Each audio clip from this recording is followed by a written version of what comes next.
थे सर बड़े सवाल? देखो, पूरे हफ्ते के लिए सवाल आपने कहा है और इस लंबे समय बाद पूरे हफ्ते हम काम भी करेंगे। इस हफ्ते मंथली एक्सपायरी भी है, राइट? और हाँ, इसी हफ्ते है भाई।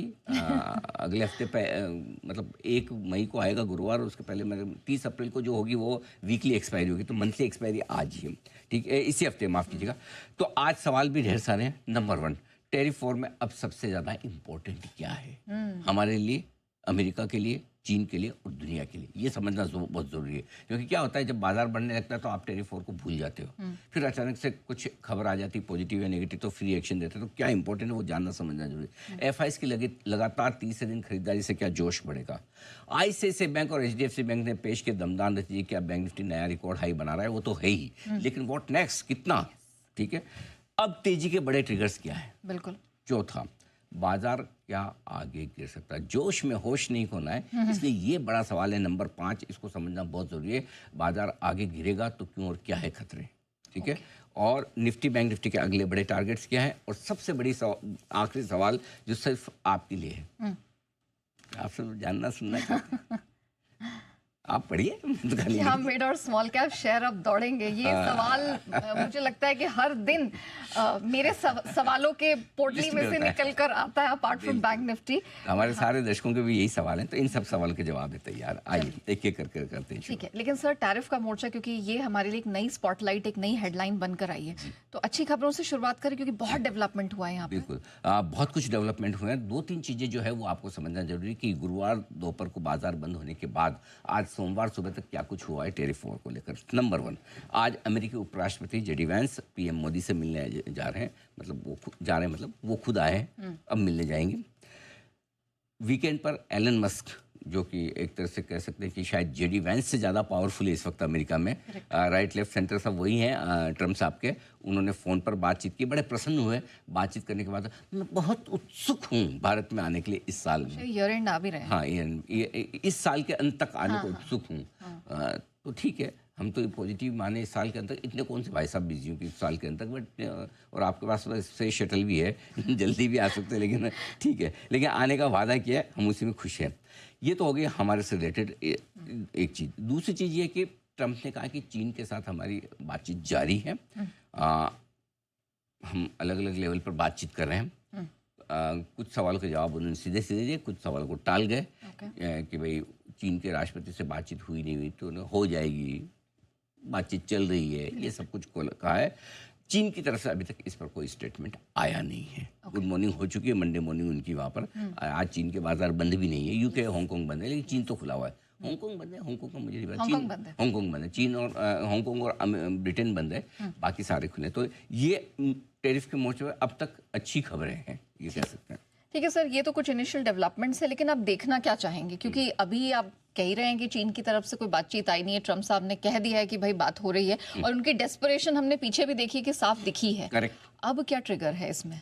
देखिए, अब जो टेरिफ वॉर में बड़ा ट्रिगर है, 2 ट्रिगर है। एक अमेरिका के लोकल ट्रिगर है और एक ग्लोबल ट्रिगर है।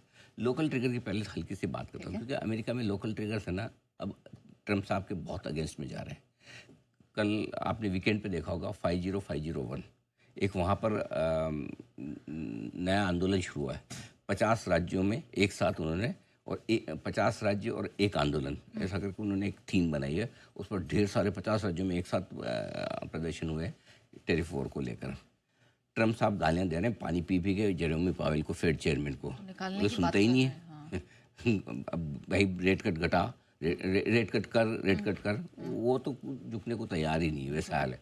सो दोनों के बीच में झगड़ा हुआ। तो अमेरिका की इंटरनल सिचुएशन तो बहुत ख़राब है। आप सोचो, हम खुद हमारे ऊपर 10% टैरिफ लगाया है, तो अभी इतनी अनिश्चितता है हमारे, तो सोचो उनका क्या हाल होगा। जो अमेरिका के बिजनेसमैन है वो तो समझ ही नहीं पा रहे हैं, भाई साहब ये तो डील करने में लगा है, आज मैं कोई डिसीजन लूँ 30 दिन 90 दिन 1 साल कब पलट दे, मैं क्या बेसिस पे बिजनेस डिसीजन लूँ। तो सब कामकाज ठप टाइप हो रहा है वहाँ पर। तो ये इंटरनली अमेरिका वीक हो रहा है टेरिफ वॉर को लेकर, और ट्रम्प साहब भी वीक हो रहे हैं। अब आइए ग्लोबली, जो बड़ा इंपॉर्टेंट है टेरिफ वॉर में। अब अमेरिका क्या कहता है, अमेरिका क्या करता है, वो बहुत कम इंपॉर्टेंट, ऐसा तो नहीं कह सकते जीरो इंपॉर्टेंस है, क्योंकि जैसे ही ट्रम्प को लगे मेरी इंपॉर्टेंस खत्म हो रही है, अचानक से कोई ऐसा स्टेटमेंट देंगे कि वो इंपॉर्टेंट हो जाएंगे। राइट। सो कल हम मैच वेच देख रहे थे, दो चार इंटेलेक्चुअल लोग साथ मिल गए, तो किसी ने मुझे पूछा भी कि ट्रम्प पे आपका क्यों है, मैंने कहा ट्रम्प पे व्यू लेना ही क्यों और देना ही क्यों जब उनको खुद को नहीं पता उनका क्या व्यू है ना। तो मतलब ये ऐसा मुद्दा है जब होने के बाद ही बात करें। सो अब पॉइंट क्या है, अब टेरिफ वॉर में चीन का रुख अहम है, अमेरिका का नहीं। अब अमेरिका क्या करता है वो तो सब पता चला। अमेरिका ने हाईएस्ट टेरिफ लगा दिया, झुकने को तैयार है, बातचीत करने को तैयार है, वो चाहता है कि हर आदमी आए और मुझसे बात करे, ठीक है। लेकिन चीन ने अब तक वो नहीं दिखाया। जैसे उन्होंने कहा भी कि हमारी चीन से बातचीत चल रही है, चीन ने थोड़ी बोला हाँ मैं बात कर रहा हूँ, ठीक है। चीन ने नहीं बोला कि मैं बात कर रहा हूँ, अमेरिका कह रहा है वो बात कर रहे हैं, ठीक है। अब सबसे बड़ी चीज क्या है, अगर बाजार इस बात को पॉजिटिव लेता, ये कोई और दिन होता नेहा, और ये कहते हैं ट्रम्प कहते हैं कि मेरी चीन से बातचीत हुई, बाजार उछल जाता, अरे वाह चीन से बात हो रही है, चलो मजा आ गया। ये तो सबसे भाई अल्टीमेटली सबको पता है झगड़ा तो अमेरिका चीन ही है, बाकी तो साथ में ऐसे ही पिस रहे हैं। कौन सा किधर 300 पॉइंट नीचे लो, 450 नीचे। मैं वही डाउ फ्यूचर्स ही कही थी, क्या यही स्ट्रेस है, इसी बात का स्ट्रेस है? एग्जैक्टली। अब ये ट्रम्प पे कोई भरोसा ही नहीं कर रहा। अब जो चीन बोलेगा उसके बेसिस पे बाजार रिएक्ट करेगा। तो अब सबसे बड़ा ट्रिगर जो है वो चीन की तरफ से आएगा। बाजार को चीन के बयानों का इंतजार है। चीन के बयान दो तरीके से आ सकते हैं, ठीक है। एक, चीन बोलेगा हाँ जी हम तो पहले से ही चाहते थे कि बातचीत करके मैटर सुलझाओ, ये तो ट्रम्प साहब ने एक तरफा अपनी मर्जी आई डाल दिए, कर दिए, चलो अब वो नरम हो रहे हैं, हम भी बात करने को तैयार हैं, मैटर खत्म करते हैं, हमको भी बिजनेस करना है, आपको भी बिजनेस करना है, लेट्स क्लोज इट। बाजार ऐसे भागेंगे, आप देखना कम से कम 3-4% की तेजी ग्लोबल मार्केट्स में होगी अगर चीन का एक अच्छा पॉजिटिव स्टेटमेंट आता।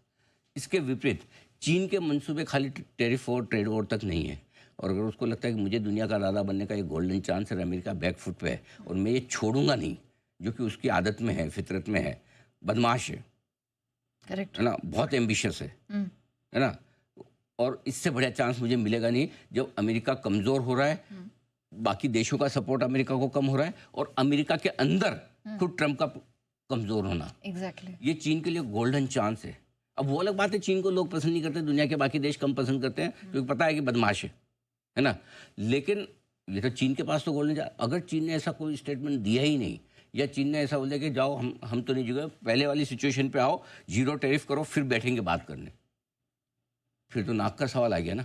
करेक्ट। तो चीन का रुख अब बाजार का बड़ा मुंह है। तो टेरिफ वॉर पे कोई इंपॉर्टेंट नहीं है दुनिया में, अब सिर्फ चीन इंपॉर्टेंट है, वो क्या कहता है क्या करता है, सिंपल उसी पे फोकस। बड़ा मुंह उससे आएगा अगला। ठीक है, चलिए, तो यहाँ यूएस मार्केट्स अब कह सकते हैं कि चीन का मुंह देखेंगे कि कोई बड़ा ट्रिगर में, लेकिन क्या सर